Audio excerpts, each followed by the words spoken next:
punya nomor emergency ya. Jangan sampai nih orang Buma SDJ nggak punya nomor emergensinya Buma SDJ. Ada yang belum punya?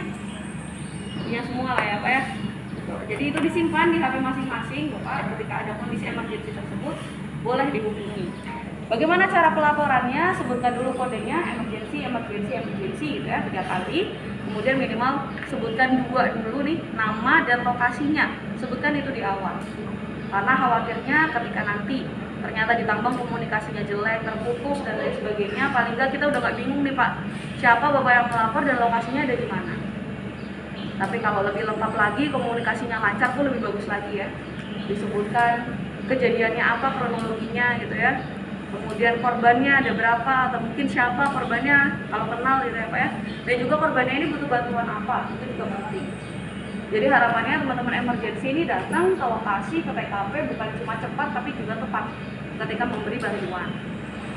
Kemudian saya lanjutkan ke 2 poin selanjutnya, poin nomor 3 dan poin nomor 4 terkait fatigue management dan 7 aturan lalu lintas tambang. Ini setiap hari Pak ya, setiap induksi pulang cuti selalu disampaikan. Tapi kenapa insiden kita mayoritas penyebabnya 2 itu? Kalau nggak fatigue, ya pelanggaran prosedur. Prosedurnya apa yang sering dilanggar ya 7 aturan lalu lintas tambang ini. Masih banyak. Dan mirisnya gitu ya Pak ya. Dan sedihnya gitu ya. Ternyata yang dilanggar ini adalah prosedur-prosedur yang sebenarnya bisa dihindari gitu. Maksudnya pelanggaran-pelanggaran prosedurnya bisa dihindari. Hal-hal kecil yang mungkin disepelekan, hal-hal kecil yang mungkin bapak-bapak ngerasa biasanya kayak gini aman aja. Nah mungkin karena kita sudah terbiasa biasanya nih aman aja. Nah yang kayak gini-gini Pak yang biasanya bikin gak aman gitu ya. Pertama dari fatigue management, saya sudah tidak lagi menyampaikan fatigue itu apa, ciri-cirinya, fatigue adalah apa. Saya rasa semuanya sudah tahu, sudah paham. Bosen sudah ya Pak ya, dengar safety ngomong fatigue terus kayak nggak ada topik lainnya aja. Tapi yang mau saya tekankan ke Bapak Ibu semuanya adalah ketika kita sedang mengalami fatigue, ya jangan dipaksakan untuk bekerja. Bukan masalah sanksinya, bukan masalah SP dan lain sebagainya. Untuk apa sih ya? Untuk diri sendiri. Kita udah tahu namanya kita lagi fatigue kerja ya sama aja kita setor nyawa gitu ya, gampang aja. Jadi jangan dipaksakan. Bapak-bapak punya hak kok untuk izin istirahat fatigue. Jadi kalau pas lagi fatigue minta izin aja sama pengawasnya.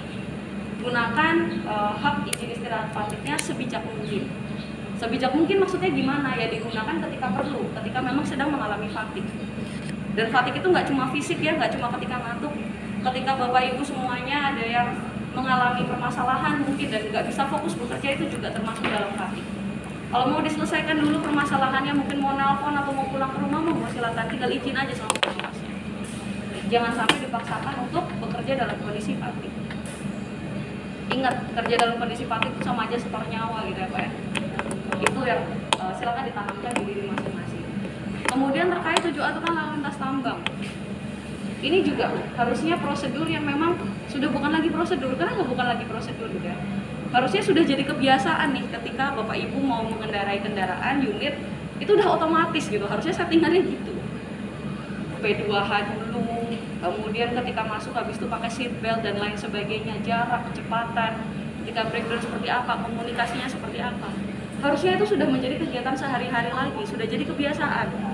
Bukan cuma sebagai prosedur tertulis aja. Bukan cuma sebagai hafalan Bapak Ibu aja. Sudah tahu kok sebenarnya teman-teman kita ini aturannya, prosedurnya seperti apa. Cuma sayangnya nggak mau aja untuk melakukan apa. Jadi ayo sama-sama ya Pak ya, sekecil apapun prosedur yang dibuat pasti ada tujuannya. Dan lagi-lagi bukan untuk menyulitkan pekerjaan Bapak Ibu semuanya. Untuk apa ya? Untuk menjamin keselamatan Bapak Ibu. Perusahaan sudah membuatkan prosedur, berusaha melindungi Bapak, tapi kalau Bapak sebagai pelaku pekerjanya gitu ya, orang yang bekerja langsung di lapangan tidak mau menerapkan prosedurnya, ya mau bagaimana lagi? Jadi yang namanya kecelakaan tuh nggak ada yang takdir ya Pak ya.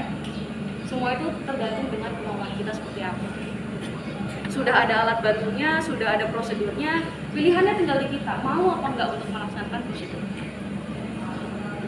Tuh, kemudian terakhir terkait memo penegasan ini juga langsung disampaikan dari manajemen ya Pak ya, karena memang insiden kita 2 tahun bahkan 3 tahun terakhir ini lumayan gitu ya Pak ya, lumayan banyak maksudnya, bukan lumayan bagus gitu ya, performanya, lumayan banyak, dan itu sudah masuk dalam level siaga gitu ya kalau yang disampaikan oleh manajemen. Jadi harapannya ayo semuanya, bukan cuma yang pengawas aja, Bapak Ibu semuanya level berapapun, kalau ada bahaya silakan dilaporkan. Pelaporannya apakah harus menggunakan bunga DBA? Kalau bisa silakan monggo. Kalau tidak bisa, mau langsung lisan ke pengawasnya juga boleh. Mau lewat green card manual juga boleh. Kita nggak melarang. Yang penting dilaporkan. Untuk apa sih Pak? Ya untuk kita segera mungkin melakukan perbaikannya, sesegera mungkin melakukan pengendaliannya. Jangan sampai cuma, oh itu ada bahaya, dilihat aja, habis itu dilewatin gitu ya. Kita tahu, nah teman kita yang di belakang siapa tahu ada yang nggak tahu, jadinya akhirnya terjebak lah di situ, kena bahayanya, akhirnya terjadilah hal-hal yang tidak kita inginkan. Jadi ayo Bapak Ibu kalau misalnya ada bahaya silakan dilaporkan gitu ya. Itu yang pertama yang ditekankan. Kemudian terkait inspeksi dan observasi, Bapak-bapak yang pengawas ini punya kewajiban gitu ya, punya tugas dan tanggung jawab untuk apa sih? Untuk menjaga keselamatan dari anak buahnya. Salah satu caranya dengan apa Pak? Ya dengan melakukan inspeksi observasi ini. Jadi jangan cuma secara kuantiti aja, jangan cuma secara angkanya nih, banyak nih jumlah inspeksinya, observasinya, tapi secara kualitinya ayo ditingkatkan. Banyak hal-hal kritikal yang ada di area kerja Bapak, tapi kenapa yang dilaporkan kok hal-hal yang mudah di-close-kan gitu ya. Saya kasih contoh misal lampu rotarir, lampu kerja, banyak yang lebih kritikal daripada itu gitu ya. Coba ayo digali lagi. Semakin banyak bahaya yang bapak-bapak sampaikan ketika inspeksi, ketika observasi ataupun ketika apapun gitu ya, semakin banyak bahaya yang bapak sampaikan, dianalisa pun nanti akan keluar gitu ya, dan kita akan lebih mudah untuk berkomunikasi dengan manajemen. Bapak-bapak ini butuh supportnya apa sih? Jadi kalau misalnya ada temuan-temuan yang masih open gitu ya Pak ya, nggak perlu takut. Temuan open itu bukan hal yang tabu kok.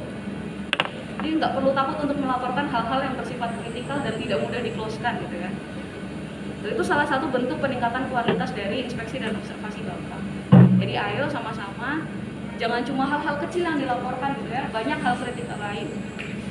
Tambang kita masih jauh dari sempurna, jadi silakan dilaporkan aja kalau misalnya memang ada yang tidak sesuai dengan prosedurnya.